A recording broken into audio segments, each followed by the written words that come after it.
Hey, what's up, guys? Hope everyone had a great holiday season. Hope everyone had an amazing New Year's.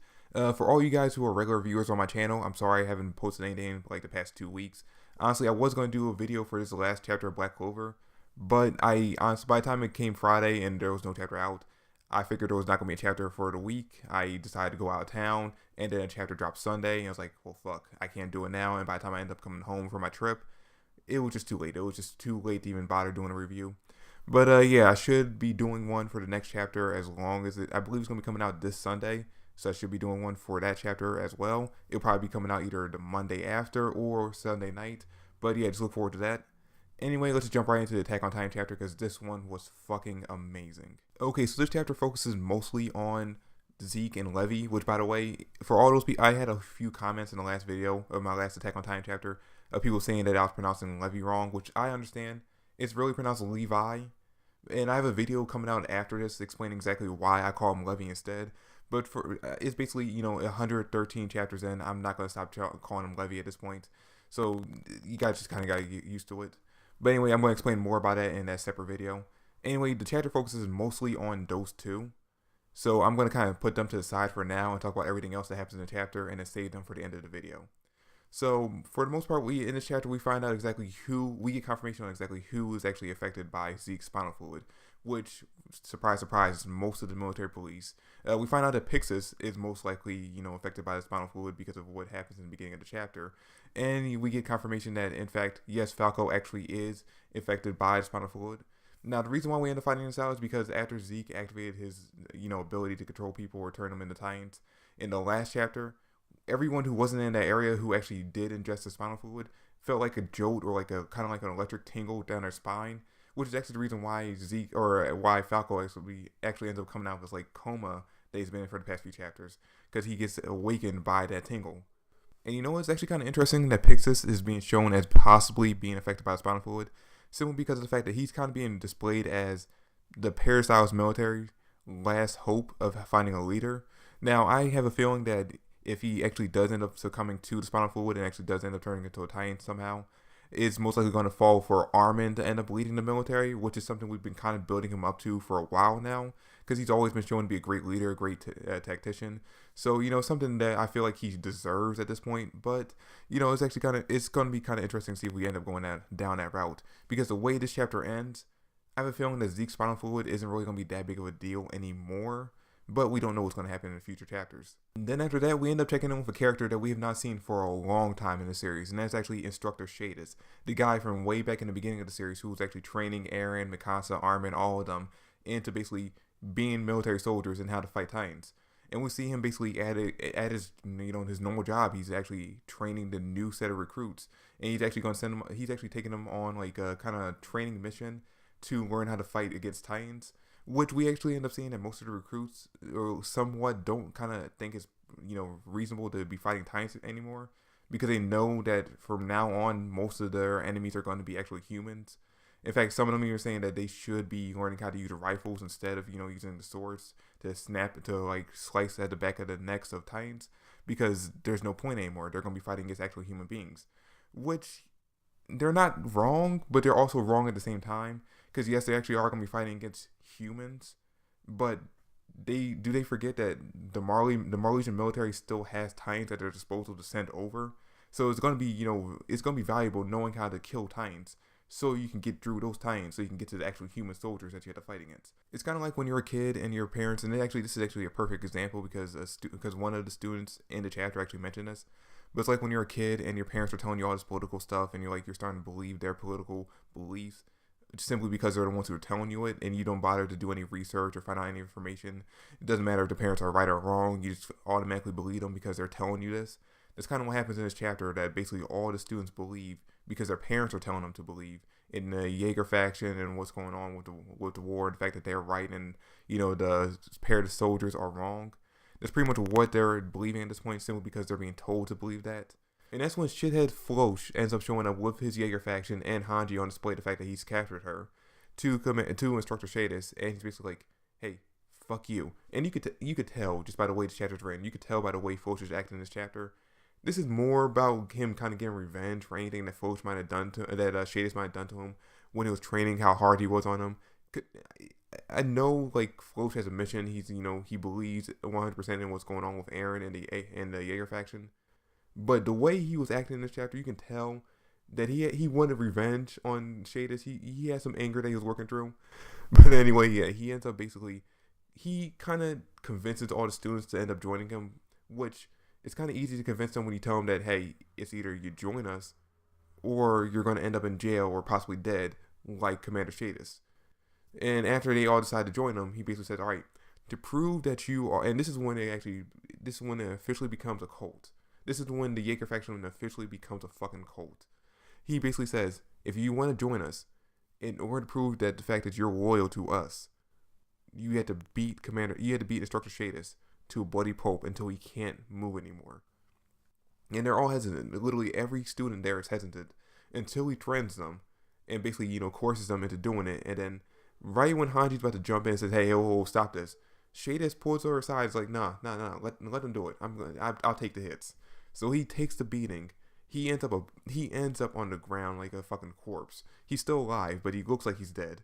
And they just walk off. Like, this is when Floch is like, hey, you see what just happened to him? He kind of uses this as basically a way to kind of coerce Hanji into telling him exactly where Zeke is. Now, she doesn't say anything by the end of the chapter, but it's basically just him showing, hey, if you don't tell us where Zeke is, we will do the same thing to you. We get a quick glimpse of Mikasa and Armin in jail with the rest of their people. We see a little bit of Aaron, like literally just like 1 or 2 panels of him. Not even any dialogue, just him sitting in a window kind of looking out like with that 1,000-yard stare. And then we get to the big part. So let's just go back to the chapter. So the chapter opens up with Levi surrounded by his subordinates who return to Titans and Zeke on a run. So automatically Levi, he's trying to go after Zeke, but he's obviously distracted by the fact that his subordinates were turned into Titans. He's trying to figure out exactly how that happened. He realizes it had to be the wine since he was the only one who didn't drink it, and he's the only one who didn't end up turning into a Titan. So yeah, he's trying to avoid them. And then we see Zeke on the run. He's thinking to himself, which by the way, this is a great chapter for Zeke because we finally get to figure out exactly whose side Zeke is on, like what his actual plan is. And we end up finding out that Zeke actually is working for the benefit of the Eladians. He's not actually with Marley. Like he's not like a sleeper agent or anything like that. He actually is trying to do what he believes is best for Eladians. The problem is the reason why him and Aaron are kind of going with like this militaristic coup is because of the fact that he believes, or the two of them believe, that the fact that Paris Island's plan is going to take too long. They don't have the time that they believe they do because the rest of the world's going to be coming to the island any minute to attack them and take over. So they had to enact their plan now.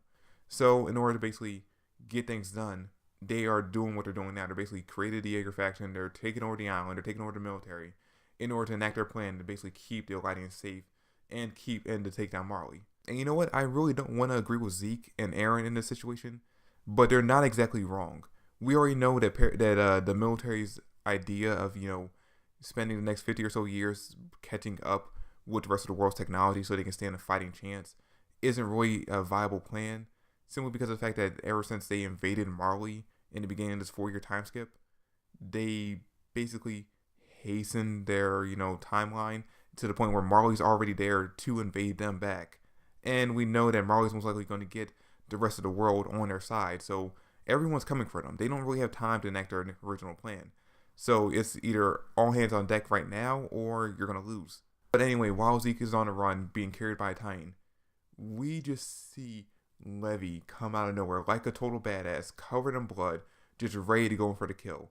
And we see Zeke try to fight him off. He turns into a Titan. He ends up ripping in half, or like ripping the head off one of the Titans that was carrying him. And he starts throwing the body parts at Levi. Levi dodges it. Like it's just, this chapter shows exactly how badass Levi is and how afraid of him Zeke actually is in this chapter. But anyway, so Zeke is trying his best to kill Levi before he can kill him, and it just doesn't work. Levi is just all over him. Levi is dodging every attack Zeke's throwing at him, and in the end, Levi sends like 4 or 5 of those thunder spikes through Zeke's spawn, or like through the nape of Zeke's neck. He blows him up, doesn't kill him, he just blows him up, and then drags his mangled, burnt corpse away. And then at the end of the chapter, we see them, I believe, on a cart, and Zeke has he has one of the thunder rods, or one of the thunder rods in his gut with a rope tied around his neck. So where if Zeke moves even a little bit, like if he does the wrong type of movements, he's basically going to end up activating the thunder rod, which will end up blowing him in half. And then we get the most brutal scene I've ever seen Levi do, with him basically going up to Zeke and slowly chopping off his legs. Like he literally goes from his toes to part of his feet to another part of his feet to his legs to part of his legs to just like basically chopping him up, just for the purpose of basically keeping Zeke from being able to turn into a Titan. Because now that his legs are gone, he has to spend all the energy that he could use to turn into a Titan to regenerate his legs, which is obviously what Levi's going to do for the rest of the trip. He's going to keep on cutting off Zeke's legs left and right. Zeke's pretty much at the point of dying at this point. He even throws up at the end of the chapter. And then, as the chapter gets to the very end, we see Zeke crying for his glasses. Like he's asking Levi where they are. Levi says, "I don't give a fuck where they are. Who cares? You're not going to need them anymore." And then we get a flashback, a quick flashback of Levi with Zeke with some random guy. I'm not exactly sure who it was supposed to be. At first, I thought it might be Grisha at first, but it's not him. And it's just him. It's just Zeke playing catch with somebody. The guy saying, "Hey, Zeke, you can throw pretty well. You might actually end up being a professional baseball player when you grow up." And it's just basically kid Zeke saying, "No, I can't be a baseball player because I have a mission I have to complete." And that's where the chapter ends. Honestly, the only complaint I could have had in this chapter is I wish we could have gotten a little bit more interaction between Eren, Armin, and Mikasa. But I can understand that it actually needs a whole chapter in itself to develop more information on. So, I'm fine with it. But yeah, that's pretty much it for the chapter. That's it for the review. I actually really enjoyed this chapter. It was a really boss chapter. Quick shout out to the creator of Attack on Titan, Hajime Isayama. He just got married. He announced it in one of his blog posts the other day when he was talking about the series. It was just like a random apparently it was just like a random part of the blog. I didn't read it myself, but apparently he just kind of like randomly referenced the fact that he just got married, which could be the reason why we're not getting a chapter next month. If you read this chapter, at the end of the chapter it says the next chapter is coming out in March. So I guess he's going to be taking February to basically, relax, enjoy the fact that he just got married, probably going on his honeymoon. But yeah, congratulations to him. That's it for the review. That's it for the chapter. Thanks for watching. Hope you enjoyed. If you did, drop me a like, subscribe to the channel. I'd greatly appreciate it. Comment down below your thoughts and theories on the chapter, and also follow me on Twitter. Same name on Twitter as I use on YouTube. I post chapter reviews on there. I post links to my art, stuff like that. But yeah, just follow me. The link for that is in the description down below. But that's it for the video. Thanks for watching, guys, and I'll catch you later. Peace.